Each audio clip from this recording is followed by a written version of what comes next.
लेकिन आज शुरुआत सिर्फ विश्लेषण से नहीं करेंगे। आज सबसे पहले आपको यह बताएंगे कि घुसपैठियों का मुद्दा क्यों आपसे, आपके परिवार से और आपके बच्चों के भविष्य से जुड़ा है।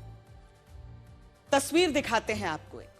यह तस्वीर राशिद अली सिद्दीकी नाम के व्यक्ति की है, जिसे बेंगलुरु पुलिस ने अक्टूबर 2024 में गिरफ्तार किया था। गिरफ्तारी का कारण यह था कि यह एक पाकिस्तानी नागरिक था जो छिपकर पहले बांग्लादेश पहुंचा और फिर बांग्लादेश में इसने आयशा हनीफ नाम की एक महिला से शादी की। इसके बाद 2014 में ये दोनों अपने परिवार के साथ ममता बनर्जी के राज में घुसपैठ करके बांग्लादेश से पश्चिम बंगाल पहुंच गए। 2014 से 2018 के बीच ये 4 सालों तक बिना किसी परेशानी के देश की राजधानी दिल्ली में रहे।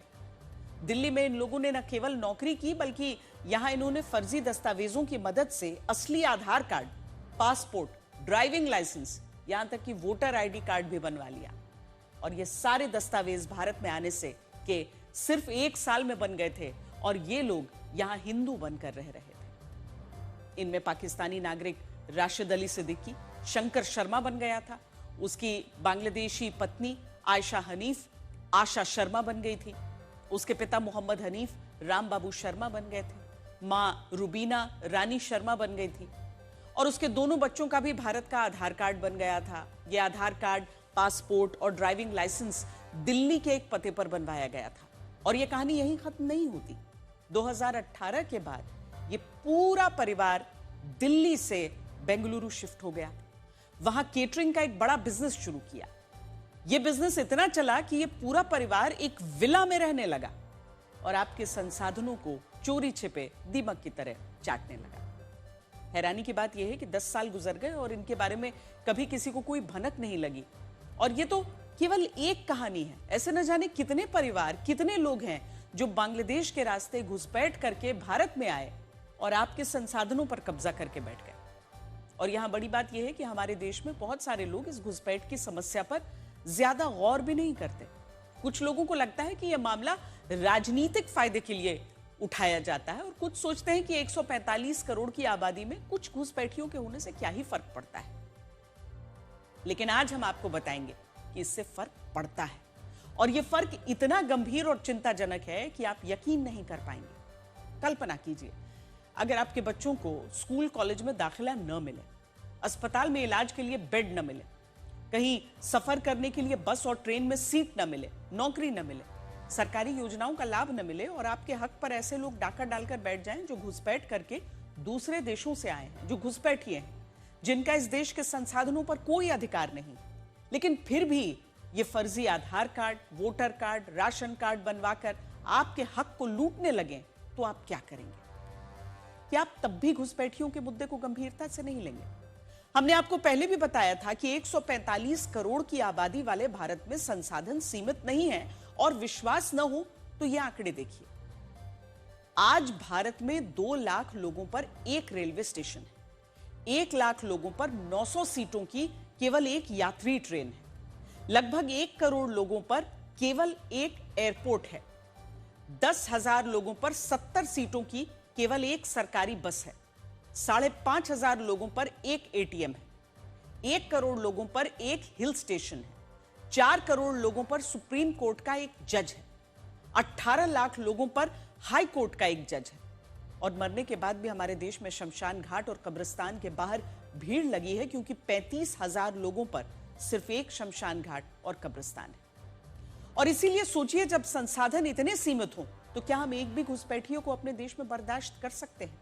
इसका जवाब है बिल्कुल नहीं कर सकते। हम क्या, दुनिया का कोई भी देश अवैध तरीके से घुसपैठ करके आए लोगों को अपने यहां के संसाधनों पर कब्जा नहीं करने दे सकता। लेकिन दुख की बात यह है कि अब तक हमारे देश में घुसपैठियों का मेहमानों की तरह स्वागत हुआ है। ये न सिर्फ हमारे देश में चोरों की तरह दाखिल हुए, बल्कि इन लोगों ने यहां आधार कार्ड और वोटर कार्ड तक बनवा लिए। और ये बातें केवल कागजी और किताबी नहीं है।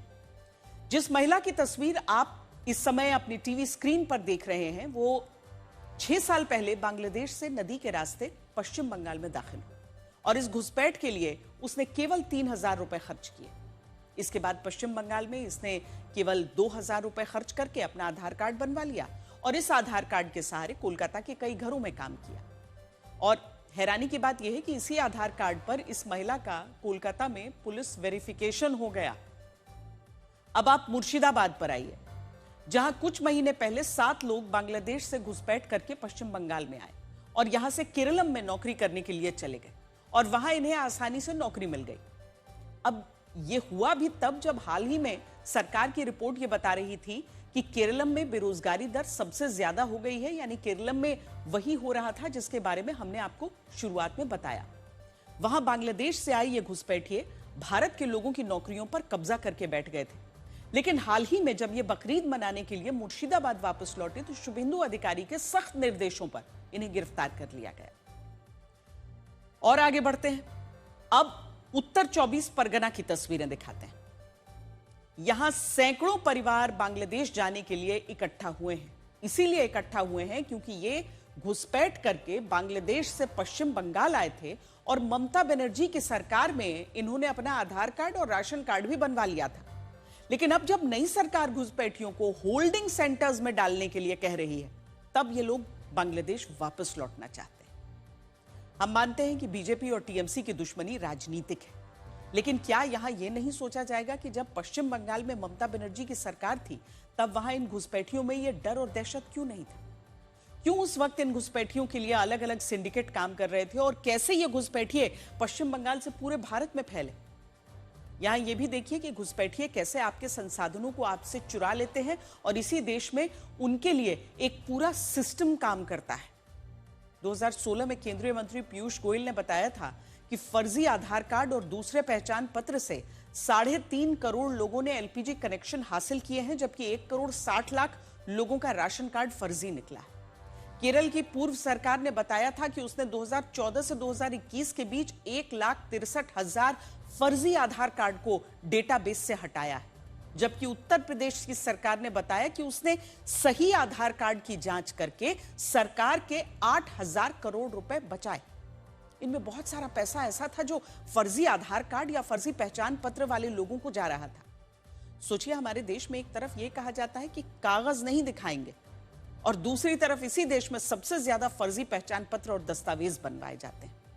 और यह घोटालेबाजी भी इस स्तर पर होती है कि पिछले साल बॉम्बे हाई कोर्ट को यह कहना पड़ा था कि आधार कार्ड, पैन कार्ड या वोटर कार्ड होने से कोई भारतीय नागरिक नहीं बन जाता। ये सारे दस्तावेज केवल पहचान बताने के लिए। हालांकि अगर आप सरकार के नियम कानून को देखेंगे तो उनमें कहीं भी नागरिकता साबित करने के लिए सरकार ने कानूनी तौर पर कोई कागज अनिवार्य नहीं किया है और इसी का फायदा घुसपैठियों द्वारा उठाया जाता है। इससे भी बड़ी समस्या यह है कि हमारे देश में घुसपैठियों की संख्या का कोई भी सटीक और आधिकारिक आंकड़ा नहीं। 2016 में तत्कालीन केंद्रीय गृह राज्य मंत्री किरण रिजिजू ने राज्यसभा में बताया था कि भारत में बांग्लादेशी घुसपैठियों की संख्या 2 करोड़ तक हो सकती है, लेकिन यह भी माना जाता है कि हकीकत में घुसपैठिए और ज्यादा हो सकते हैं। दिसंबर 2017 में भी केंद्रीय गृह मंत्रालय ने राज्यसभा में बताया था कि भारत में 40,000 रोहिंग्या मुसलमान हो सकते हैं जो घुसपैठ करके भारत में आए हैं। ये वही मुसलमान हैं जिन्हें म्यांमार की सरकार अपना नागरिक नहीं मानती और ये कहती है कि ये सारे रोहिंग्या मुसलमान बांग्लादेश से घुसपैठ करके म्यांमार में आए थे। अब पिछले कुछ सालों में जब इसी विवाद को लेकर म्यांमार में इन रोहिंग्या मुसलमानों के खिलाफ हिंसा हुई तो ये पहले बांग्लादेश आ गए और जब बांग्लादेश में इन्हें सुख सुविधाएं नहीं मिली तो ये पश्चिम बंगाल के रास्ते घुसपैठ करके भारत में आ गए और इनकी संख्या 40,000 से ज्यादा तो खुद सरकार मानती है, लेकिन हकीकत में इनकी संख्या भी लाखों में बताई जाती है। सोचने वाली बात यह है कि घुसपैठियों का मुद्दा हमारे देश में इतना बड़ा और गंभीर है, लेकिन इसके बावजूद हमारे देश में रोहिंग्या मुसलमानों के लिए कोर्ट में केस लड़े जाते हैं। घुसपैठियों के मुद्दे को भी मुसलमानों से जोड़ दिया जाता है और ऐसा इसीलिए किया जाता है ताकि यह साबित किया जा सके कि बीजेपी अपने राजनीतिक फायदे के लिए घुसपैठियों का मुद्दा उठाती है और यह हमारे देश के मुसलमानों के खिलाफ एक प्रपंच है। लेकिन हम पूछते हैं कि जो घुसपैठिए देश के संसाधनों को खोखला कर सकते हैं, क्या उनके बचाव में ऐसी किसी भी तरह की राजनीति होनी चाहिए? आप बीजेपी की विरोध कीजिए, लेकिन इस विरोध के लिए घुसपैठियों के मुद्दे को ही बेबुनियाद बता दिया जाएगा। हकीकत में तो इस मुद्दे के खिलाफ सभी राजनीतिक पार्टियों को एकजुटता दिखानी चाहिए थी, लेकिन ऐसा होता ही नहीं है और इसके कारण जो स्थिति बनती है उसे आप हमारी इस रिपोर्ट से समझ पाएंगे।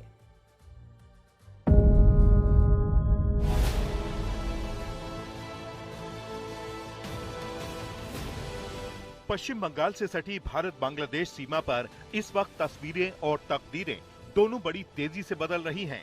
नॉर्थ 24 परगना के जंगलों से लेकर मुर्शिदाबाद की गलियों और साउथ 24 परगना के मुहानों तक सीमा पर एक अजीब सी छटपटाहट और भारी हलचल है। बरसों से अवैध रूप से रह रहे लोगों की भारी भीड़ अचानक बॉर्डर पर उमड़ पड़ी है। जो कल तक छिपने के ठिकाने ढूंढ रहे थे, वो आज किसी भी तरह सरहद पार भागने की फिराक में हैं। दूसरी तरफ खुफिया एजेंसियों के इनपुट पर सीमावर्ती गांवों से लेकर शहरों के रिहायशी इलाकों तक सुरक्षा बलों की तगड़ी धरपकड़ ने खलबली मचा दी है।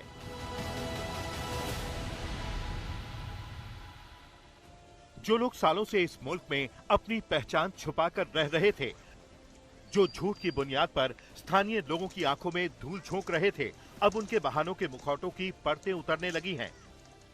कोलकाता से सटे कस्बों और पश्चिम बंगाल के रिहायशी इलाकों में सालों से एक ऐसा शातिर सिंडिकेट फल फूल रहा था, जहां अपनी असली पहचान को रफा दफा करना चंद मिनटों का खेल था।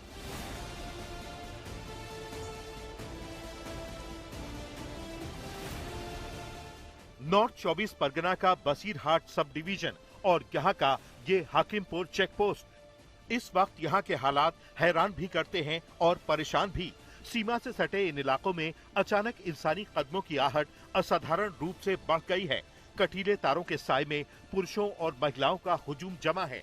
ये वो लोग हैं जो अब तक बंगाल के अलग अलग कोनों में रच बस चुके थे, लेकिन अब कानून का फंदा कसता देख वापस भागने की कश्मकश में यहाँ सरेंडर जैसे हालात में खड़े हैं।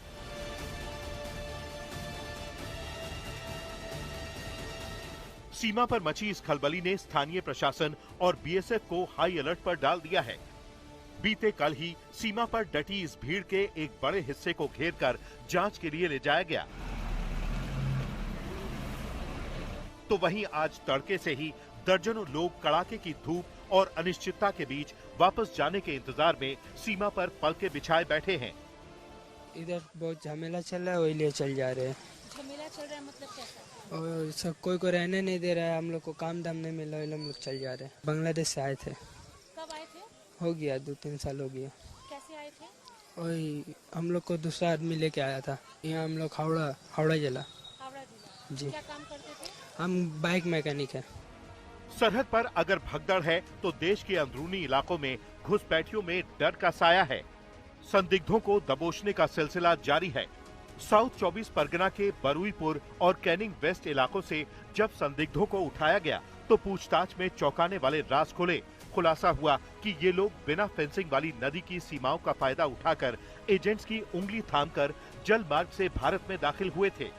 আমি বাংলাদেশ থেকে এসেছি, আমার মানে আইডি কার্ড সবই আছে। আমি এসেছিলাম এখানে মানে বন্ধু বান্ধবের মানে মানে একটা চাকরির জন্য বন্ধু বান্ধবের সাথে। পরে আমি চাকরি পাই না, এখন আমি দেশে ফিরতে চাই। আমার আইডি কার্ড আছে। आईडी कार्ड माने কি আধার কার্ড? আধার কার্ড, হ্যাঁ। বললাম তো 8 বছর আগে, 7-8 বছর আগে এসেছিলাম। হঠাৎ করে যাচ্ছেন? হঠাৎ করে এখনকার সরকার রাখছে না, তাই চলে যাচ্ছে হচ্ছে আমাদের। আপনার কাগজ কিছুই নেই? আমার কাগজ ছিল না, না আমরা নিজস্ব এসেছিলাম বর্ডার থেকে, ওই বেনাপোল। फिक्र की बात यह है कि घुसपैठ के फौरन बाद ये लोग स्थानीय सिंडिकेट के जरिए नकली भारतीय दस्तावेज तैयार करवाते और फिर देश के बड़े महानगरों की भीड़ में मजदूर या घरेलू सहायक बनकर ऐसे खो जाते थे कि इन्हें ढूंढना भूसे के ढेर से सुई ढूंढने जैसा हो जाता। ऐसा ही एक मुकम्मल भंडाफोड़ मुर्शिदाबाद के जलंगी में हुआ, जहां रिहायशी बस्तियों से कई संदिग्ध दबोचे गए। ये वो लोग हैं जो देश के दूसरे राज्यों से होते हुए अब वापस भागने की फिराक में यहाँ इकट्ठा हुए थे।